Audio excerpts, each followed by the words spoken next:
Dios su Hijo entregó, la copa amarga Él bebió por mí.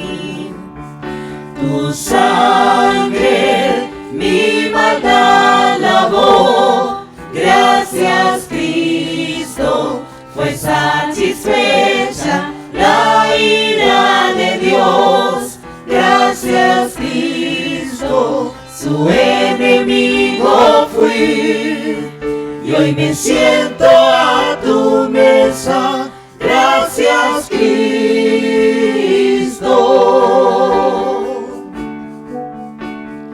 por tu sacrificio me acercaste a ti, quitaste toda enemistad. Sí, Señor. Tu gloriosa gracia derramaste en mí, tu misericordia es sin igual. Tu sangre mi maldad lavó, gracias Cristo, fue satisfecha la ira de Dios. Gracias Cristo, tu enemigo fui, y hoy me siento a tu mesa. Gracias Cristo,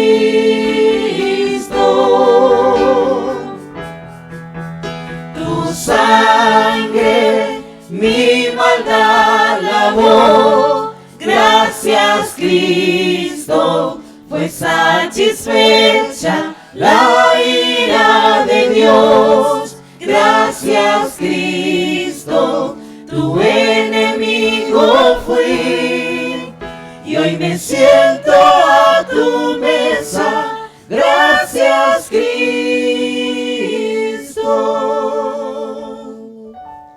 Así es, Señor.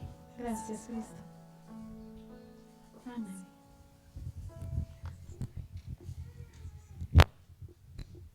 Amén.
¿Se me escucha? Ahora mejor. Bien. Pues, como decía, en 20 días ya tenemos nuestro aniversario. Comenzará el sábado, día 26, a las 5 de la tarde. Ahí tendremos nuestra primera conferencia con Eduardo, el pastor de la iglesia de Albacete, que nos va a visitar y que amablemente ha aceptado el ofrecimiento de venir a predicar. Así que el sábado 26 a las 5 comenzaremos. Pero antes, los jóvenes van a tener una reunión especial, van a tener el privilegio de poder estar con él y poder tener un tiempo aprendiendo de la palabra. Y será el viernes 25 a las 6 de la tarde. Viernes 25 a las 6 de la tarde los jóvenes podrán tener una reunión especial con él. Asimismo, todos sabéis ya que empezamos el curso de Fundamentos de la Fe. Hoy Jonathan no está, pero él es el que lo va a dar. Hay bastantes personas ya, hay un buen grupo, pero si por lo que sea no te has enterado o no sabías si podías apuntarte o no, todavía estás a tiempo. Última llamada, como en los vuelos, ¿verdad? Antes de salir.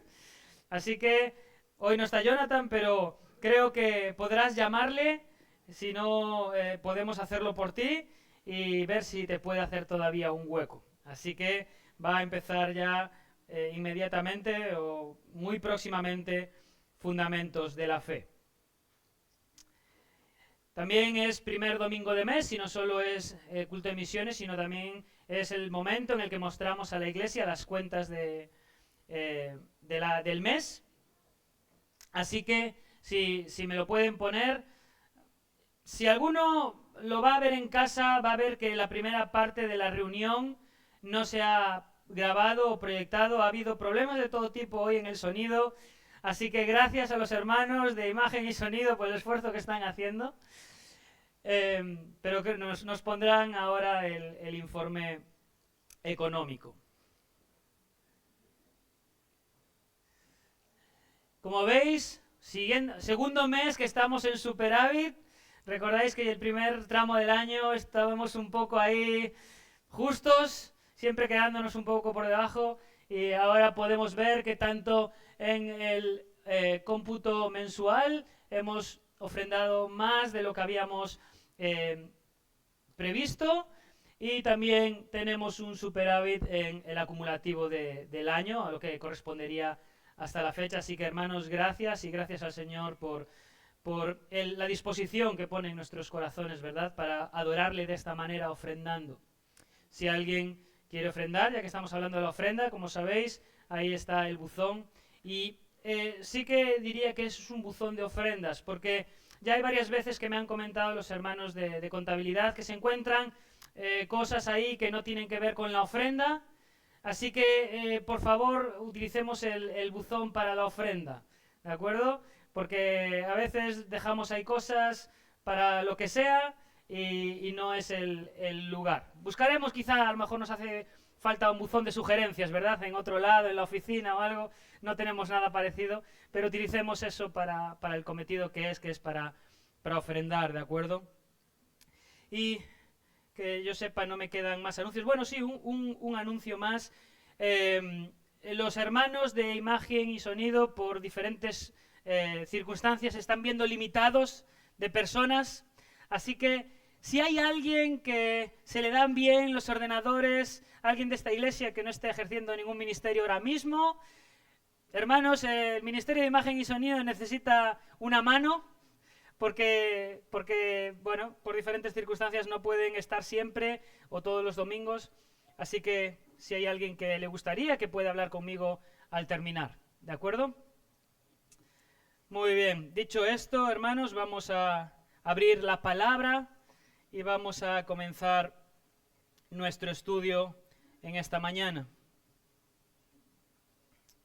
Y el título que le he puesto a la predicación de hoy sería Las responsabilidades de la Iglesia. Sí, hace algún tiempo comenté que me gustaría ver con la Iglesia diferentes temas, no solo centrarme en un pasaje, sino que los domingos que me toquen, como no es algo correlativo, me gustaría ver diferentes temas que pudieran ayudarnos a crecer como Iglesia o a entender un poco más de la palabra de Dios. Y el tema que me gustaría abordar hoy es ¿qué tenemos que hacer para ser una iglesia responsable? ¿Verdad? El caso es que a pesar de que nosotros como buenos creyentes no sabemos la teoría, a veces en la práctica nos encontramos con personas que creen que la iglesia local no es tan necesaria. En la vida cristiana, sin embargo, también ocurre el polo opuesto, y especialmente en aquellos jóvenes que están involucrados. Sí, que nuestro compromiso con la iglesia parece ser que está por encima de lo que realmente es importante. Yo también fui joven, que estaba integrado en varios ministerios, y reconozco que en algunos momentos la necesidad de llevar a cabo una actividad o ejercer una responsabilidad propia de tu ministerio nos llevaba a centrarnos con urgencia en cumplir esa tarea, y sin embargo nos despistábamos o apartábamos la vista, nuestra mente se apartaba de lo importante. Eso no es tanto hacer la tarea, sino para quién hacemos la tarea. ¿Con qué disposición hacemos la tarea? Vuelvo a citar a Edmund Clooney y dice: cuando la Iglesia y no Cristo se convierte en el centro de nuestra devoción, sin lugar a dudas, la decadencia espiritual ha comenzado. Una doctrina de la Iglesia que no se centra en Cristo es contraproducente y falsa. Fin de la cita. Así que, como dije al principio, vamos a ver esto desde dos aspectos. En primer lugar, cuál es la responsabilidad de la Iglesia universal. Y en segundo lugar, cuál es nuestra responsabilidad como Iglesia local. Y para ver la primera vamos a ir a Mateo 22. Acompañadme a Mateo capítulo 22. Y vamos a leer los versículos 37 al 40. Son 3-4 versículos muy conocidos. Seguro que en cuanto los empecemos a leer, aunque no tengas tu Biblia abierta, lo vas a saber de memoria.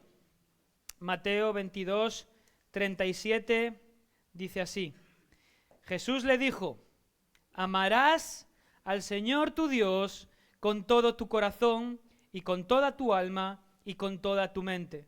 Este es el primero y grande mandamiento, y el segundo es semejante: amarás a tu prójimo como a ti mismo. De estos dos mandamientos depende toda la ley y los profetas. Amarás al Señor tu Dios con todo tu corazón, con toda tu mente, con todas tus fuerzas, y a tu prójimo como a ti mismo. Estas son las dos grandes reglas para la Iglesia universal. Ahora, ¿cómo nos amamos unos a otros? ¿Cómo se hace eso? ¿Verdad? De amarnos unos a otros.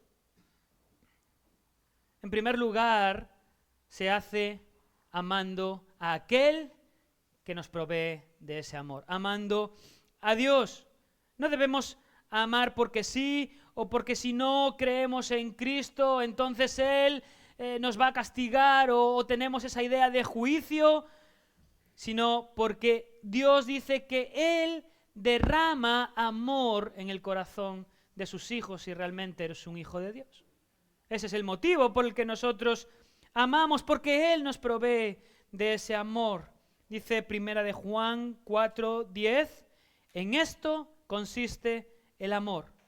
No en que nosotros hayamos amado a Dios, sino en que Él nos amó a nosotros.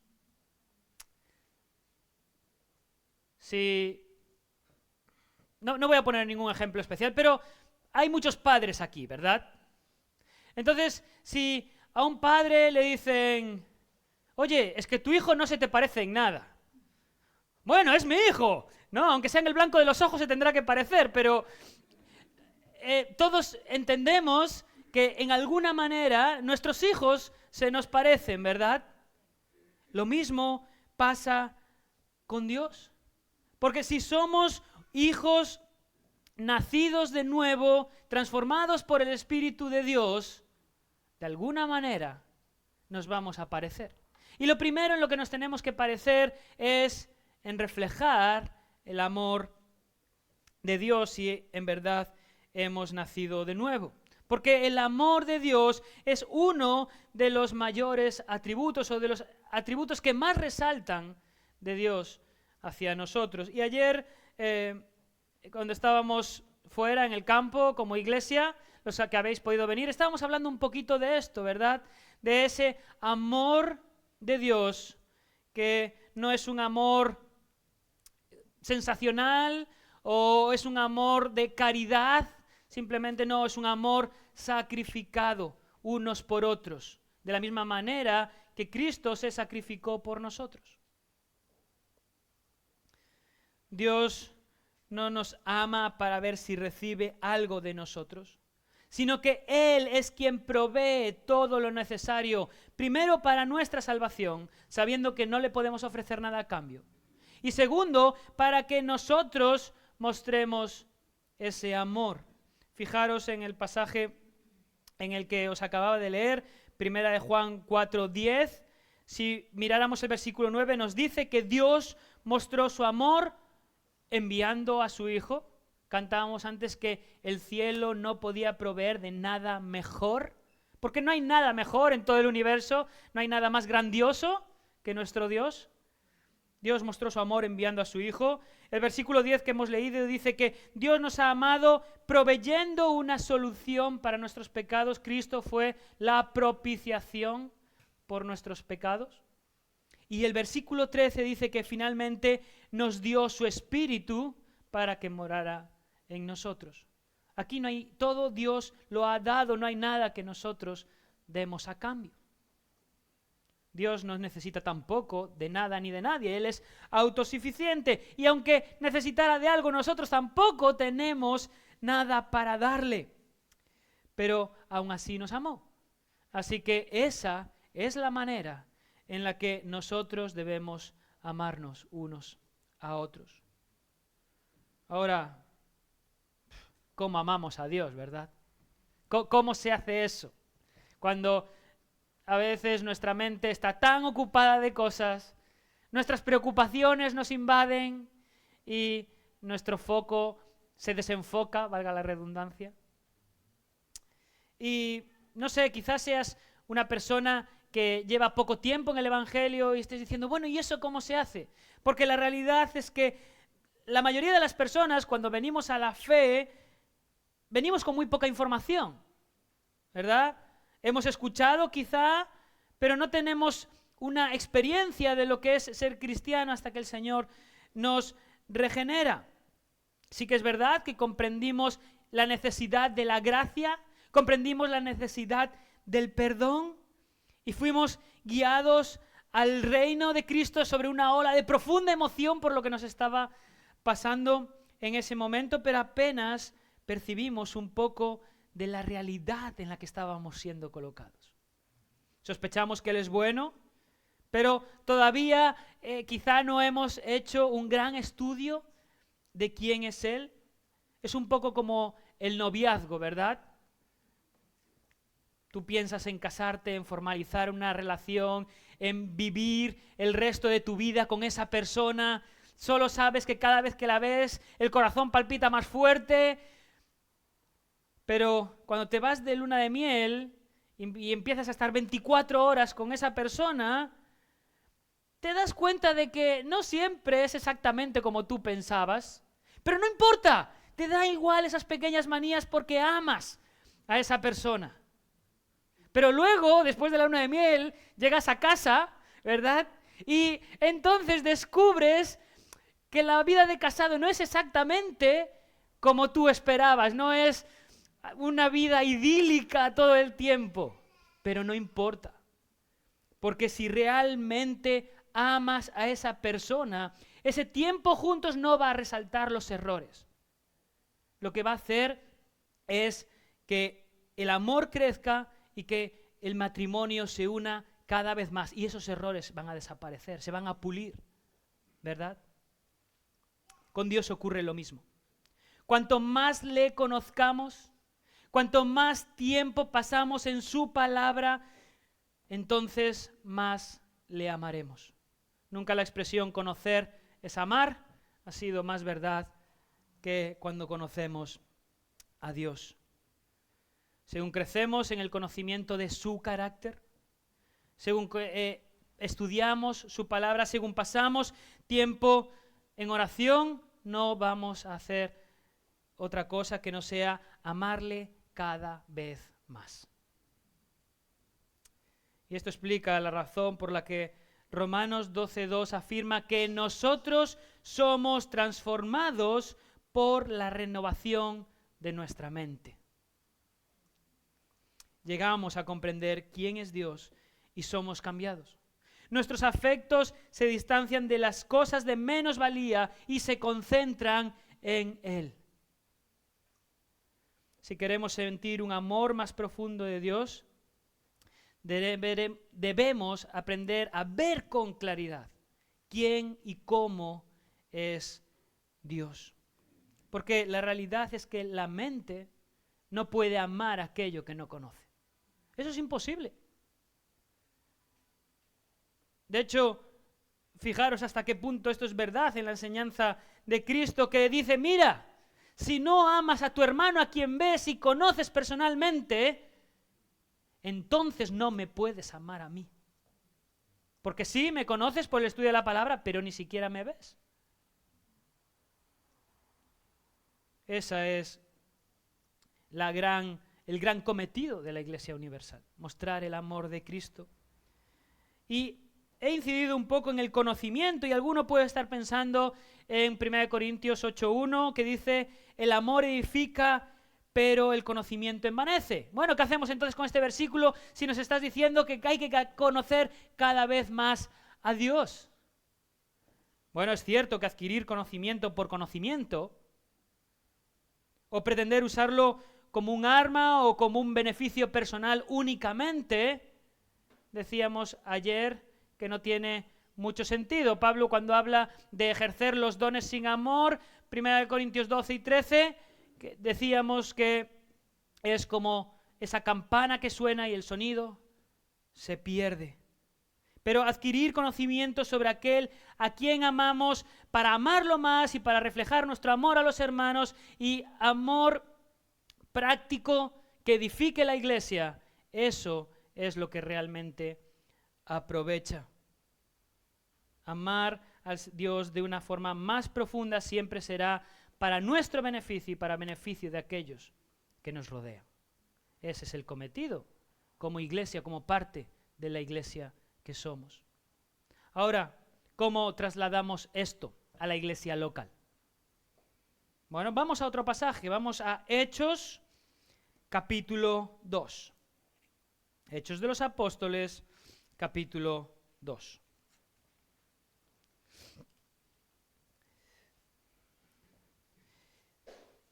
Y antes de leer el texto, vamos a intentar definir qué es una iglesia local. No he cogido mi propia definición porque la haría muy larga, pero el señor MacArthur, que tiene una claridad de ideas importante, resume en 2 frases lo que es una iglesia local y me ha parecido increíble esta definición. Es un grupo de creyentes que se unen para adorar, tener comunión, recibir enseñanza bíblica y evangelizar en un área local. Vuelvo a repetir, una iglesia local es un grupo de creyentes que se unen para adorar, tener comunión, recibir enseñanza bíblica y evangelizar en un área local. Qué sencilla, pero qué completa. Así que vamos a nuestro texto, Hechos capítulo 2, versículos 40 y 42, y vamos a ver a qué se dedicaba esta iglesia local original. Dice así, versículo 40, y con otras muchas palabras testificaba y les exhortaba diciendo, sed salvos de esta perversa generación. Así que los que recibieron su palabra fueron bautizados y se añadieron en aquel día como 3,000 personas. Y perseveraban en la doctrina de los apóstoles, en la comunión unos con otros, en el partimiento del pan y en las oraciones. ¿En qué perseveraba esta iglesia primitiva? ¿A qué se dedicaba? ¿Por qué puso bien su fundamento? Porque perseveraban en el testimonio, perseveraban en la enseñanza de la palabra, perseveraban en la comunión, tanto en el partimiento del pan como en el compañerismo unos con otros, y perseveraban en la oración. Si no tuviéramos ninguna actividad más, si no tuviéramos escuelas dominicales o reuniones de hombres y mujeres o cualquier otra cosa, si solo tuviéramos estas 4 cosas, estaríamos completos. Pero vamos a verlas todos un poco más pormenorizadamente. El primer punto que decíamos es que testificaban o perseveraban en la doctrina de los apóstoles. Y creo que todos conocemos el pasaje de Mateo 18, del 18 al 20, ¿verdad? Lo que llamamos la Gran Comisión, Jesús le da un mandato claro a sus discípulos. Id, pues, y haced discípulos de todas las naciones, bautizándolos en el nombre del Padre, del Hijo, del Espíritu Santo, enseñándoles a guardar todo lo que os he mandado. Y he aquí, yo estoy con vosotros todos los días hasta el fin del mundo. Esto no era solo para los apóstoles, era para todos los discípulos, porque en ese momento no estaban solo los apóstoles reunidos, sino todos aquellos que creían en Cristo y que se habían juntado después de su resurrección. Y esto era lo que debían hacer cuando Él no estuviera.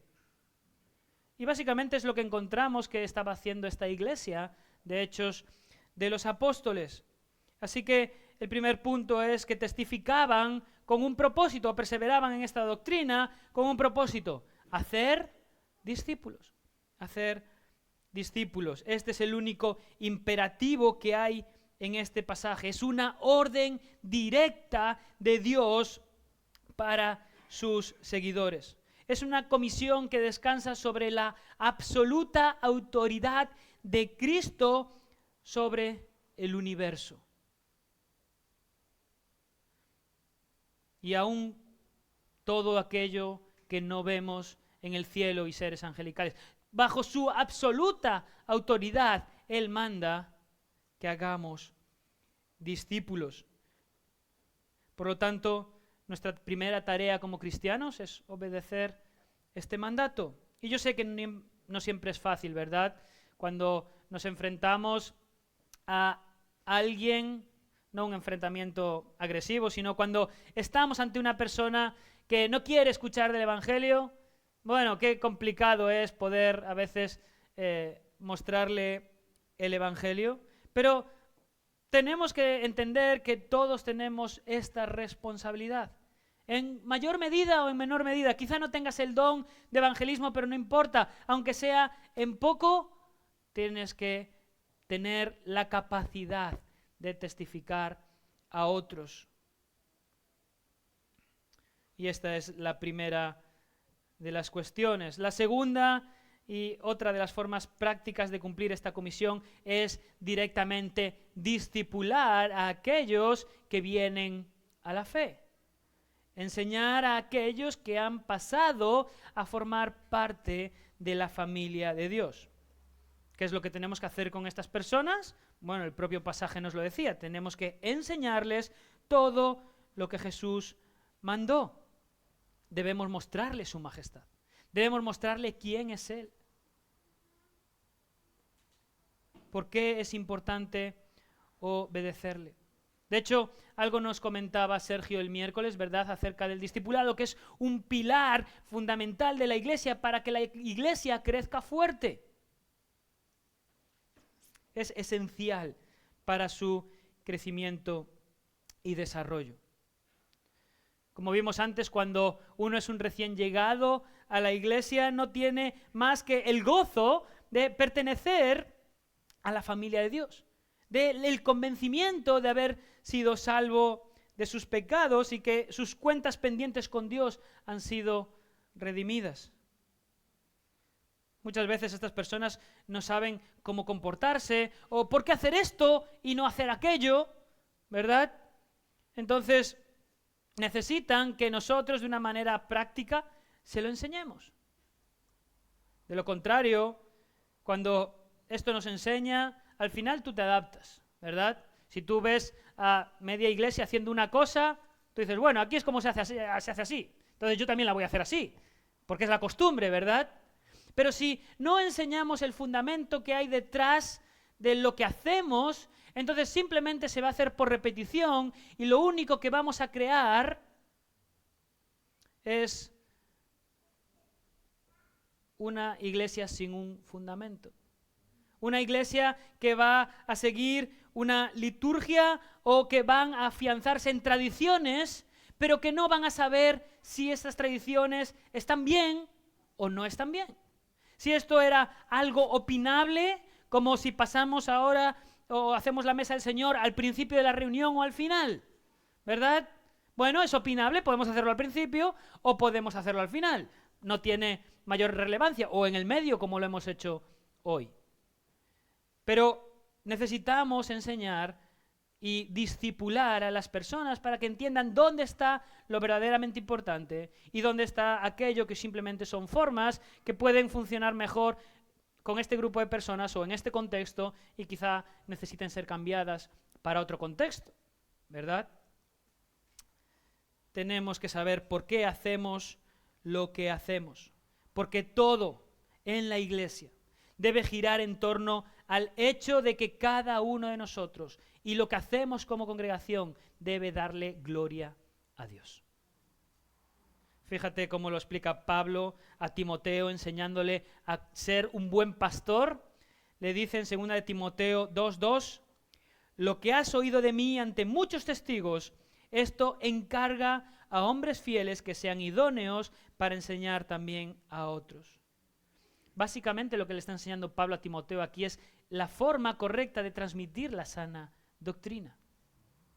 Pablo lo aprendió y se lo transmitió a Timoteo. Ahora Timoteo tenía que hacer un grupo de personas y enseñarles a, en este caso, ser buenos líderes de iglesia. Ahora estos líderes de iglesia no se quedaban así y decían, perfecto, muy bien, vamos a liderar la iglesia y ya que Timoteo enseña a otros. No, ellos a su vez tenían que coger a otros hermanos y enseñarles. ¿Verdad? Esa es la forma correcta de transmitir la sana doctrina. No necesariamente tiene que ser en unas clases formales como hacemos aquí, por ejemplo, Fundamentos de la Fe. A veces simplemente es una reunión más informal o simplemente conversaciones con otra persona de tú a tú. Cada circunstancia tiene sus propias características. Pero tenemos que hacer entender a aquellos que vienen a Cristo la importancia de la palabra, de conocer a Dios y de cuáles son los temas fundamentales de la iglesia. Pablo sigue instruyendo a Timoteo y le dice, te encarezco delante de Dios y del Señor Jesucristo, que juzgará a los vivos y a los muertos en su manifestación y en su reino, que prediques la palabra, que instes a tiempo y fuera de tiempo, redarguye, reprende, exhorta con toda paciencia y doctrina. Haz todo esto. A veces habrá que enseñar de una forma personal, a veces en grupo, a veces de una forma más tranquila, a veces habrá que ponerse serio, pero enseña y corrige a la iglesia.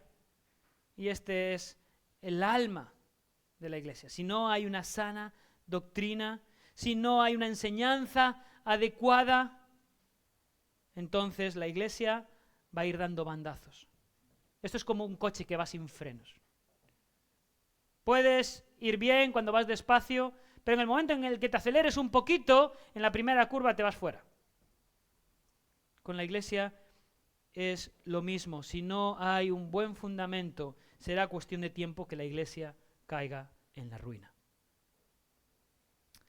Ahora, en tercer lugar, hemos visto en primer lugar que la iglesia testificaba. En segundo lugar, que la responsabilidad de la iglesia es discipular. En tercer lugar, tenemos la comunión. ¿Y qué es la comunión?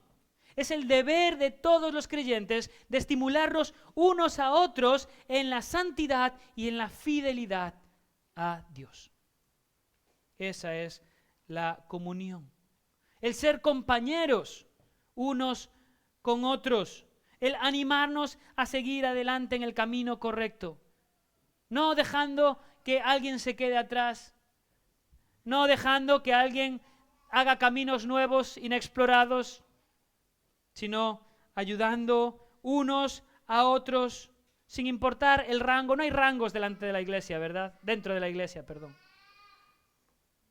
El caso es que todos tenemos esta responsabilidad de mantener la comunión de la iglesia unos con otros, y por eso es tan importante la iglesia local. Los que tenemos a nuestro lado son nuestros compañeros. Tenemos que animarles, ayudarles, y creo que podemos esperar su ayuda cuando somos nosotros los que perdemos el objetivo o la claridad. Tenemos que animarlos a perseverar en buenas obras. Tenemos que ayudarles desde el amor que tenemos en Cristo. Y obviamente también son aquellos que nos corrigen. El problema que tenemos en nuestros contextos, y vengo de una iglesia que quizá ha sido muy tradicional, entonces parece que cada vez que hablas del término disciplina, es algo agresivo y terrible. Pero no puede ser así. Tenemos que cambiar ese chip de esta palabra, o utilizar otra palabra, no sé lo que tenemos que hacer, pero está claro que la palabra habla de esto como hacer que el que se equivoca se dé cuenta de que está cometiendo un error. Porque si estamos cometiendo un error, entonces no vamos a estar dándole gloria a Dios. Cuando explicamos de esta manera, normalmente nuestra percepción cambia, ¿verdad? Y es entonces cuando queremos ser disciplinados. Si yo estoy haciendo algo mal, quiero que alguien venga junto mía y me diga, oye, fíjate lo que estás haciendo. Mira, la palabra de Dios dice esto, pero creo que lo que tú estás haciendo no es exactamente lo que la palabra de Dios dice. De manera que todos podamos estar enfocados en la misma dirección. Imaginaos, yo no sé nada de fontanería, ¿de acuerdo? Así que hay que meter un tubo de agua desde la toma, que creo que está ahí adelante, hasta la cocina, porque no la que tenemos se ha estropeado.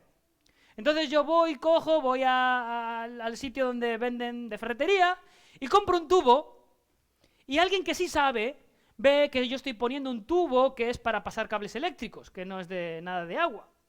Entonces, pero como yo no tengo ni idea, yo sigo instalando el tubo y esa persona no me dice nada. ¿Qué va a ocurrir? Cuando yo dé el agua, aquello probablemente tenga fugas por todos los lados, o el tubo pues no resista la presión del agua, no lo sé. Pero seguro que va a ser un desastre. Entonces, claro, a mí me hubiera gustado que esa persona que sabe, al principio, cuando empecé, me hubiera dicho, oye, es que el tubo que estás poniendo no te va a valer, va a ser un desastre. ¿Por qué? Porque luego no solo fue un desastre después de pasar todo el trabajo, sino que además he tenido que limpiar todo el desastre después. Esa es la idea de la disciplina. Y fijaros, a lo largo y ancho del Nuevo Testamento no vemos en ningún lugar la vida cristiana al margen de otros creyentes, sino que todos los miembros participan de manera activa e íntimamente de la asamblea local. Ayudan unos a otros.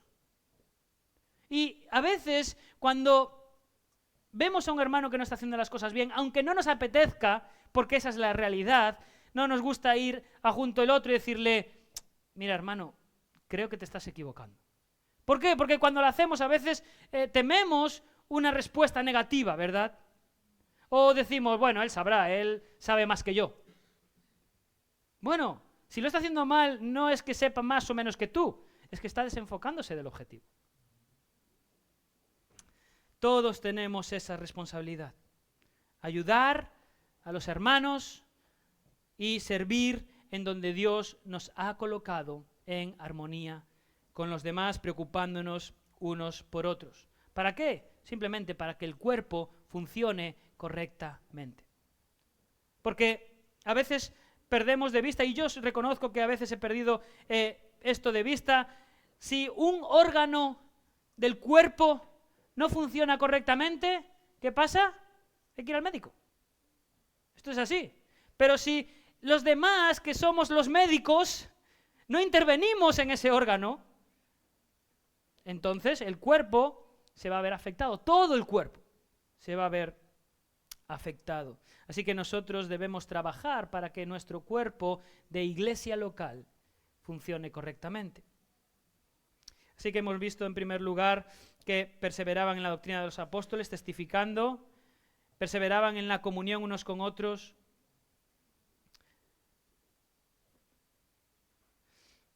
perseveraban o testificaban y finalmente perseveraban en la oración.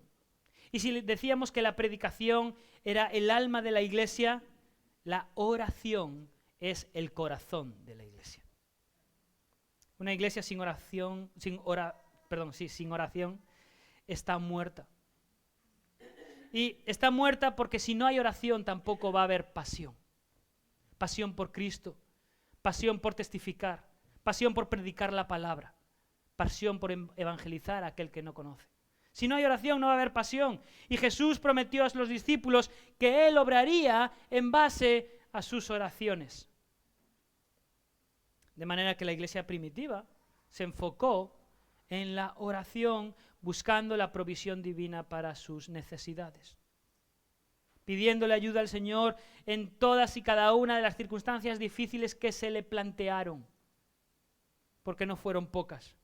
Ahora, ¿qué ocurre en nuestras iglesias? ¿Qué ocurre en la iglesia moderna? Seamos honestos.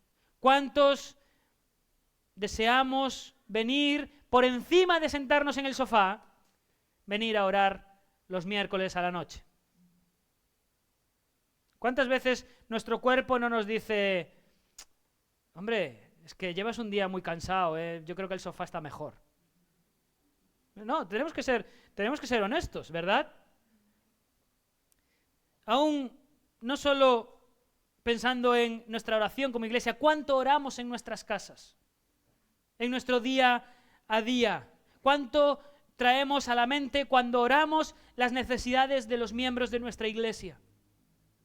¿Cuánto oramos por ellos? A diferencia de la iglesia primitiva, no sé si toda, pero al menos una parte de la iglesia moderna ha olvidado el mandato bíblico de orar en todo tiempo. Y muchos creo que con razón achacan ese descuido o esa dejadez a la debilidad de la iglesia moderna.